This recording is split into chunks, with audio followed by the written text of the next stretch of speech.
मनुष्य को अपने कर्मों का फल हर हाल में भोगना ही पड़ता है। नमस्कार, आप सभी का हमारे YouTube चैनल सत्य वचन पर तहे दिल से स्वागत है। हम किसी भी परिस्थिति में हो, परंतु हमें अपने कर्मों का फल भोगना ही पड़ता है। एक राजा था, वह बहुत ही धर्मात्मा और न्यायप्रिय था। राजा ठाकुर जी का बहुत बड़ा भक्त था। राजा ने ठाकुर जी का एक मंदिर बनवाया और उसमें एक ब्राह्मण नियुक्त किया। ब्राह्मण बहुत ही धर्मात्मा था। वह अपने लिए कभी भी कुछ नहीं मांगता था। ब्राह्मण निस्वार्थ भाव से ठाकुर जी की पूजा अर्चना किया करता था। राजा उस ब्राह्मण से अति प्रसन्न रहता था। राजा का एक पुत्र था। राजा ने अपने पुत्र को पढ़ा लिखाकर बहुत विद्वान बनाया और उसकी शादी एक सुंदर राजकन्या से करा दी। शादी की रात को राजकन्या को नींद नहीं आई। वह इधर उधर घूमने लगी।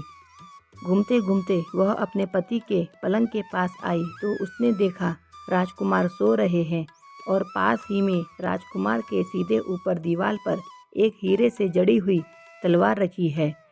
राजकुमारी ने सोचा, क्यों न मैं उस तलवार को देखूं। राजकुमारी ने उस तलवार को उठाकर म्यान से बाहर निकाला। वह तलवार बिजली की तरह चमकने लगी। यह देखकर राजकुमारी डर गई। उसके हाथ से वह तलवार वहीं छूट गई। तलवार छूटकर सीधे राजकुमार की गर्दन पर जा गिरी और राजकुमार का सिर कट गया और उसकी वहीं पर मृत्यु हो गई। राजकुमारी बहुत दुखी हुई और साथ ही वह बहुत ही डर गई।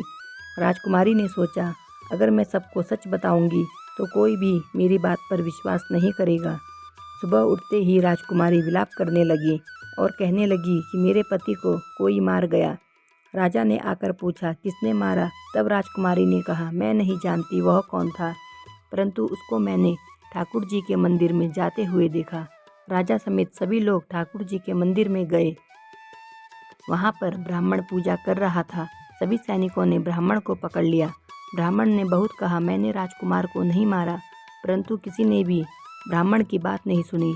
राजा मन ही मन सोचता रहा, ब्राह्मण निर्दोष हो सकता है।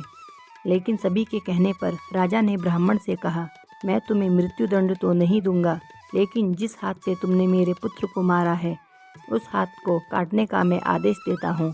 राजा ने ब्राह्मण का हाथ कटवा दिया और ब्राह्मण दुखी होकर राजा का राज्य छोड़कर चला गया।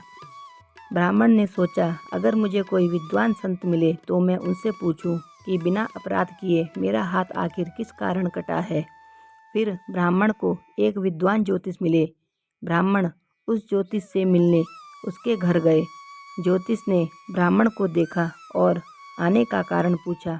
ब्राह्मण ने अपनी आप बीती सुनाई। ज्योतिषी ने कहा, ए ब्राह्मण, दुनिया में हम जिसे भी देखते हैं, पुत्र, पिता, शिष्य या कोई भी जो हमारा संबंधी हो, वो सब हमारा अपना ही कर्म है। हमारा किया हुआ कोई भी कर्म, चाहे वो शुभ हो या अशुभ, हमें हर हाल में भोगना ही पड़ता है। ज्योतिष ने कहा, आपका हाथ आपके कर्मों के कारण ही कटा है। पूर्व जन्म में आप एक तपस्वी थे और राजकुमारी एक गाय थी तथा राजकुमार एक कसाई था। जब वह कसाई गाय को मारने लगा तब गाय आपके सामने से अपनी जान बचाकर जंगल की ओर भाग गई। तब कसाई ने आपसे पूछा, गाय किधर गई?